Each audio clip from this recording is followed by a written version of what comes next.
O Coffee Break de hoje convidou Ricardo Pires Silva, que é o diretor-geral em Portugal do SAS, para conversarmos um bocadinho sobre diversos temas que importam em termos globais, sobre quem tem como sua ferramenta quase principal os dados, mas já lá vamos. Antes de mais, eu tenho que perguntar, já não falamos há um ano, como é que foi o ano 2020, ou como é que acabou por fechar o ano 2020 para o SAS, Ricardo? Muito obrigado por disponibilizares a conversar um bocadinho, mas era importante percebermos isso mesmo, como é que o confuso ano de 2020 correu para o SAS. Olá, João. Muito boa tarde. Muito obrigado pelo convite mais uma vez. É um prazer estar a falar contigo e ser entrevistado por ti. Vou-te responder essa pergunta com muita humildade. O SAS, e em duas dimensões, o SAS Portugal e o SAS Global. Em Portugal, o SAS teve, em 2020, o seu melhor ano de sempre.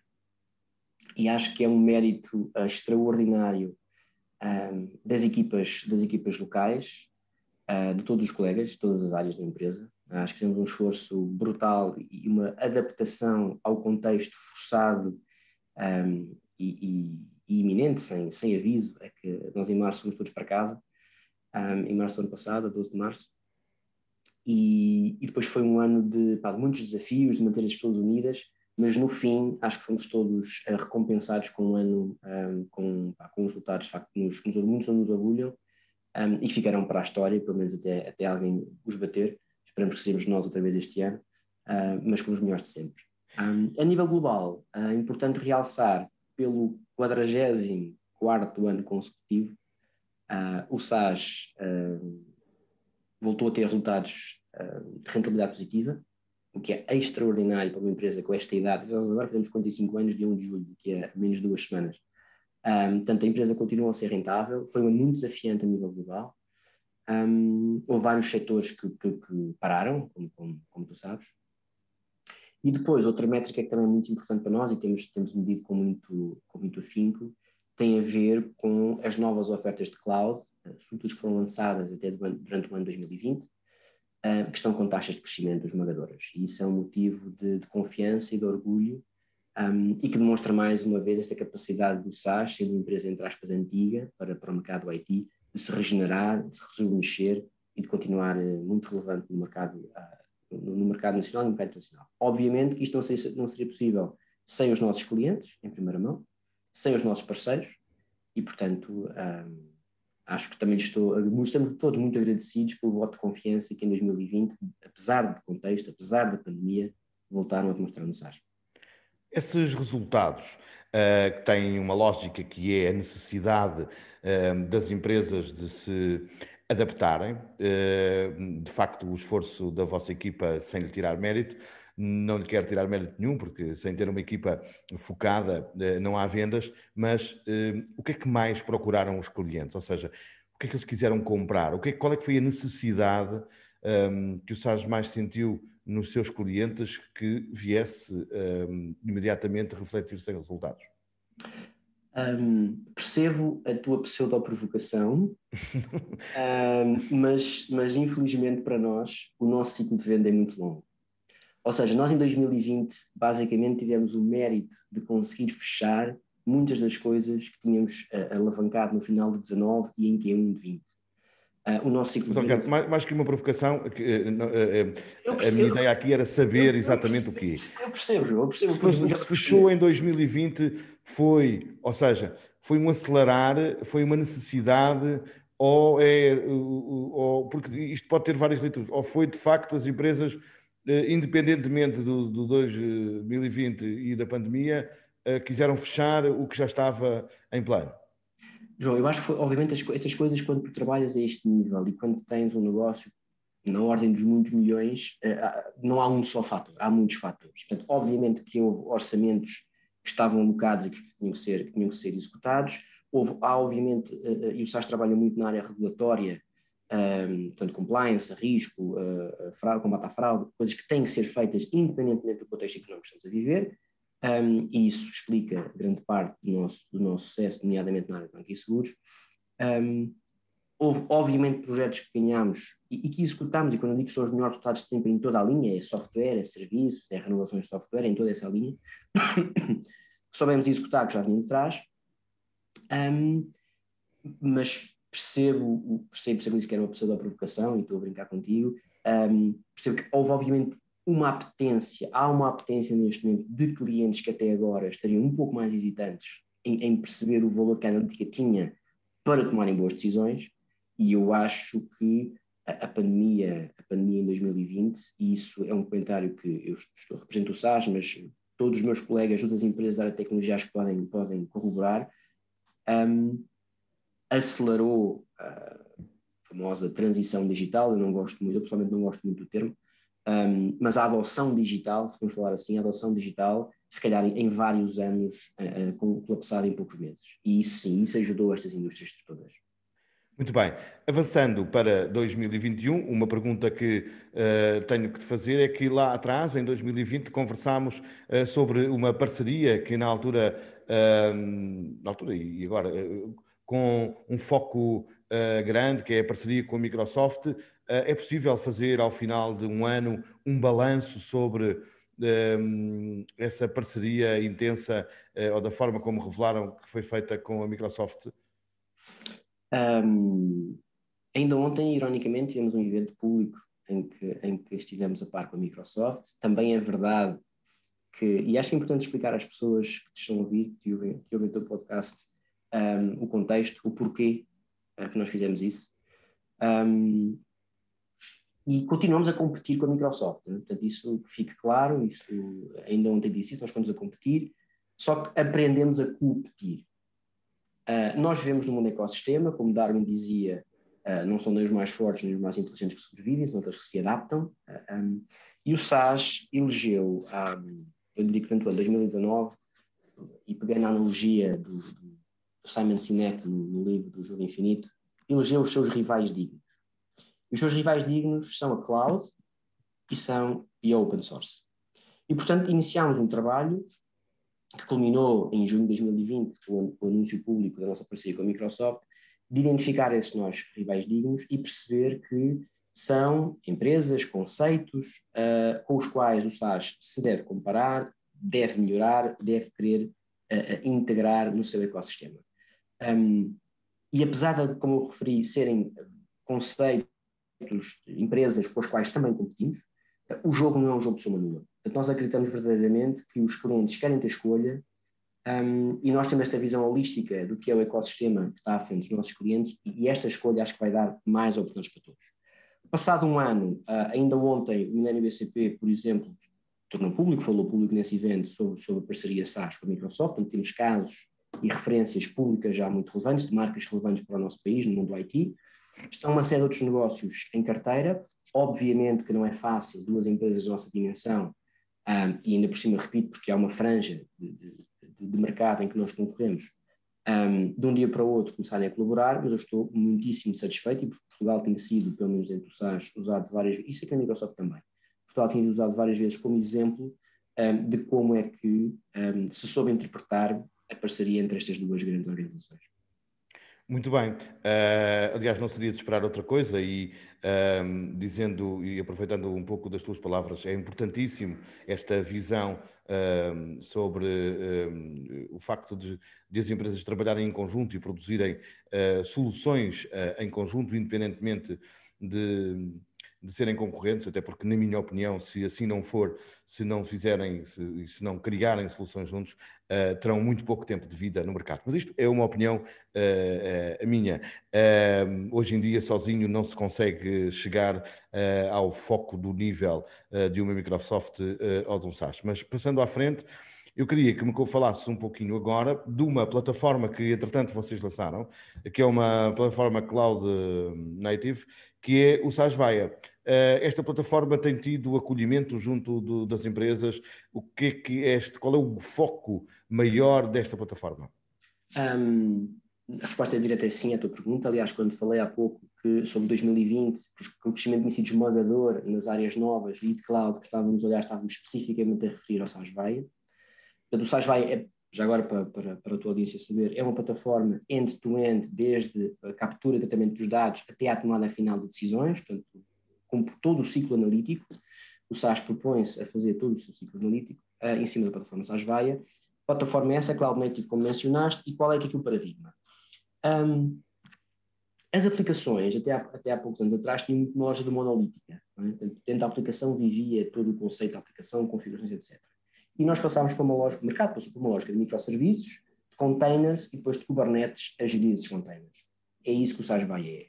É uma plataforma, como tu disseste, Cloud Native, numa lógica low code, no code. Portanto, claro que quem é data scientist e quem gosta de programar e quem gosta de ir ao detalhe, o SaaS Vaia permite-lhes isso, mas nós também queremos cumprir o nosso desígnio da analítica para todos e em todo lado, e para isso criamos uma plataforma de interfaces visuais, de drag and drop, para conseguirmos chegar a muito mais pessoas. E, portanto, que não os data scientists, mas os cidadãos dos dados consigam também interagir, porque muitas vezes são pessoas de negócio que têm valor e esse valor tem que ser capturado pela analítica para levar valor ao negócio.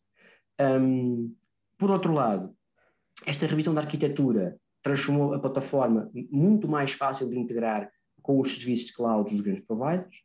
Portanto, com a Microsoft fizemos o anúncio ano passado, anunciamos agora no SaaS Global Forum, há 15 dias, que também passamos a suportar a GCP, Google e a AWS, Amazon. Portanto, o conceito é que haja integrações nativas do SaaS Vaia com os serviços, por exemplo, com os serviços de Kubernetes, com os serviços de autenticação, de segurança, de storage, dessas próprias plataformas. Portanto, para os clientes, passa a ser muito mais simples usar SaaS nesses contextos e depois tirar partido dos dados que já terão, hipoteticamente, nas suas instâncias de cloud com esses parceiros. Sim, continua. Eu só ia terminar que outra nuance muito importante do SaaS Vaia, neste momento, é a lógica do CI/CD, né?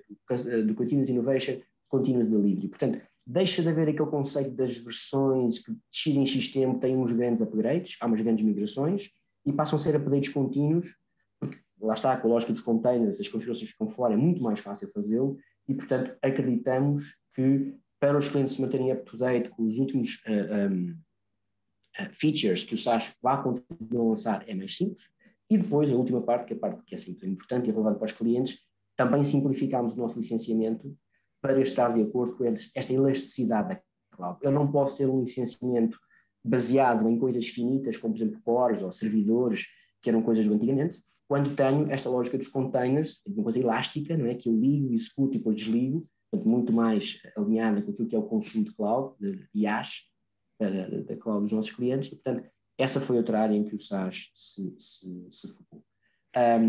Diz. Muito bem. Uma das coisas importantíssimas e que é uma discussão do momento em toda a Europa tem a ver com aquilo que é provavelmente o vosso foco de trabalho, que são os dados. Uma das coisas que eu gostaria de saber é como é que tu olhas para esta discussão que se está a fazer na Europa quando estamos a falar da ética dos dados, a proteção do cidadão, a proteção da empresa. Como é que o SaaS em Portugal, e neste caso o Ricardo Pires Silva, e até mesmo em global, se nos puderes dar dados, como é que estão a olhar e de que forma é que estão a participar nesta construção de legislação e de conceitos sobre a ética do trabalho em cima dos dados? João, perdão, é um tema que nos é muito querido. Temos inclusive pelo menos lembro de duas pessoas que têm sido embaixadoras deste conceito, vou dizer em inglês, que é o Ethical AI, a inteligência artificial ética, porque a partir do momento em que nós começamos a massificar a automação, em que começamos a massificar a inteligência artificial e ela começa a ficar pervasiva, ubíqua no nosso dia-a-dia, em coisas que nós não sabemos, nós temos que garantir que não há vieses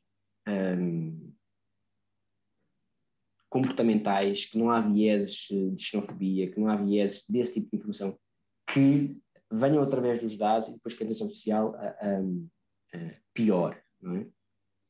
É muito importante, e isso é algo que nós até começámos a fazer em sentido obrigatório nos mercados regulados em que trabalhamos, que é a explicabilidade dos modelos. Ok, eu tenho estes dados à entrada, tenho um dado modelo analítico no fundo é uma, se quiser simplificar, é uma equação matemática super complexa, mas que explica com uma amostra o comportamento de uma população, não é? Prevê o que é que vai ser um comportamento da população, e que no fim dá um resultado. Mas porquê é que eu cheguei a este resultado? E o SAS, através da NLP, Natural Language Processing, portanto, consegue explicar em linguagem que tu e eu conseguimos compreender o que é que o modelo faz, quais são as variáveis mais relevantes para conseguir explicar o modelo. E isto dá o quê? Confiança. E nós, para nós termos uma sociedade, e falo no sentido lato, que aceite que haja decisões que são tomadas por sistemas automáticos, e daqui a uns anos podemos estar a falar, por exemplo, nos carros autónomos, nós precisamos ter confiança nestes sistemas e que eles são explicáveis, que não são caixas pretas em que ninguém sabe muito bem o que é que lá foi para dentro. Portanto, acho que é algo que o SAS tem colaborado. Temos feito vários eventos a nível nacional e a nível internacional e europeu em que temos participado como oradores e como drivers disto. Repara, é por conceito ético do próprio SAS, da nossa história, porque sempre estivemos nestas áreas, e também não deixa de ser, não sou hipócrita, uma necessidade de negócio. Este negócio só vai vingar, a inteligência artificial só vingará se de facto houver esta aceitação da sociedade. Como tudo, boa tecnologia pode ser má, bem ou mal usada, temos muitas lições na história disso, e nós queremos garantir que esta é uma tecnologia que é boa, que acho que aumenta o ser humano, mas que tem que ser regulada. E, portanto, estamos totalmente disponíveis para isso. E a plataforma já agora SAS Vaia, linkando à pergunta anterior, está preparada com estes mecanismos de explicabilidade dos modelos analíticos. Muito bem. Ricardo, para terminarmos, queria perceber a tua visão e a visão do SAS para o ano de 2021, que está a meio, como é que ele tem corrido, mas mais do que o ano 2021, esta é a minha percepção, poderá não ser a tua, mas as empresas estão-se a preparar já para 2022. Estamos com uma crise mais ou menos financeira. Eu digo mais ou menos porque está tudo assente e tudo com a esperança, e não querendo tirar essa esperança às pessoas como opinião pessoal, do dinheiro que vem da bazuca.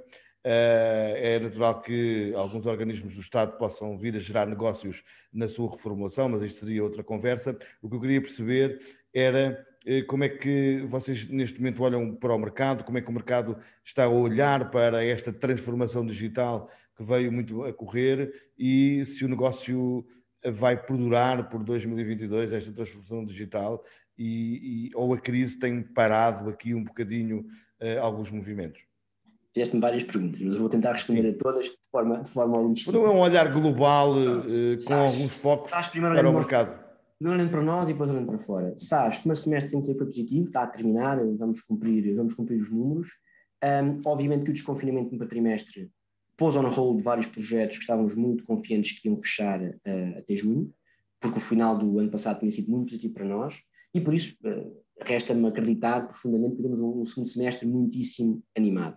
Como te disse, o SAS está neste momento nesta mudança da sua plataforma, do seu licenciamento de CAPEX OPEX para um modelo de subscrição em cloud, o que cria sempre pressões nestas transições, é normal, não é?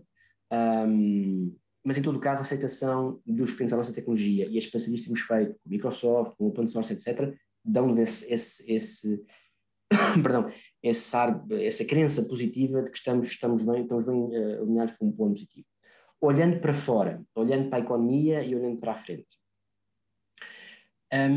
Nós continuamos a viver uma crise de incerteza e do desconhecido. Ainda ontem nas notícias cantarem que Lisboa vai ter uma espécie de uma cerca, não é? Que não é, mas enfim, vamos estar limitados novamente, e estes avanços e recuos criam muita falta de confiança nos agentes económicos. Eu no dia ouvi alguém a dizer, e por acaso percebi a metáfora, que a economia está engasgada. Porque por um lado há muito dinheiro, e quando digo há muito dinheiro não é só a bazuca. João, o BCE, a Fed continuam a injetar muito dinheiro nos mercados para manter isto a injetar dinheiro na economia. É verdade que há dúvida sobre o que vai acontecer com as moratórias quando terminarem, não é? Mas posso dizer que a banca, e tem sido público, tem reservado muito dinheiro em paridades para suportar isso. Estamos muito mais bem preparados do que estávamos em 2008, quando a crise financeira se abateu sobre nós. Portanto, eu acho que, por um lado, acho que há dinheiro, há vontade de investir. Lia também ontem que 2021 pode ser dos melhores anos de sempre de investimento estrangeiro em Portugal, porque há muito dinheiro, há muita liquidez e não há ativos para os investir, porque ativos seguros, neste momento os depósitos a prazo estão a taxas quase negativas, a inflação começa a dar sinais de que vai finalmente aproximar-se dos famosos 2% que o BCE tem como sua meta política, mas depois há esse avanço e recuos. Acho que a vacinação vai ser muito importante, obviamente que depois, lá está mais um fator de incerteza, se estas variantes que agora se falam, a vacinação não as resolver, podemos ter mais confinamentos na Europa daí para a frente. Agora, olhando esse cara até para lá de 2022, os players tecnológicos estão no lado certo do mercado, porque independentemente desse avanço e recuos, eu estou profundamente crente que a retoma, quando ela puder acontecer, vai ser muito forte, e não é só em Portugal, vai ser muito forte. Ontem o Mário Centeno dava projeções para um crescimento da economia portuguesa como não temos desde os tempos do António Guterres. Foi há muitas décadas atrás. E a base, na altura, a base de comparação era muito mais baixa. Portanto, haverá uma recuperação pujante. Nós teremos de saber, enquanto país e enquanto Europa, porque Portugal tem uma série de desafios, mas a Europa também os tem, nomeadamente com os Estados Unidos e com a China, de ser este tal bloco que quer crescer, e quando falávamos há pouco também da questão das regras de proteção de dados, de inteligência artificial, etc., para proteção dos cidadãos, nós, Europa, queremos ser um exemplo para isso, e nós, SAS, queremos também contribuir para esse exemplo, porque é isso que depois vai perdurar no futuro.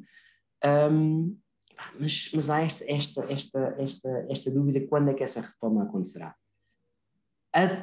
E repito, eu não gosto muito do termo, mas a famigerada transformação digital vai continuar a acelerar, os movimentos para a cloud vão continuar a acelerar, e isto vai criar novos modelos de negócio, novas oportunidades para os nossos clientes, que eu acho que empresas como a SAS estarão preparadas para captar. Portanto, em resumo, olho com muito otimismo para o futuro do SAS, dado os desenvolvimentos que temos tido, olho-se lá com alguma cautela para a economia durante os próximos 6 meses, porque é preciso clarificar se as vacinas, se a tal imunidade de grupo vai ou não vai acontecer, que impacto é que isso tem, se vai ou não vai, as variantes vão ou não vão ter cobertura para essas vacinas, e como é que o dinheiro do dinheiro europeu começa a chegar às economias. Eu vou ter as economias no plural, porque é tão importante o PRS que se fala de famosa bazuca em Portugal, como é para os nossos parceiros e para quem nós exportamos, porque as nossas exportações foram muito afetadas em 2020, porque os nossos parceiros que nos compram a nós não tinham a economia estava também em retrocesso e não tinham essa capacidade, e esse dinheiro vai injetar em toda a Europa, não é só Portugal. Portanto, isso vai criar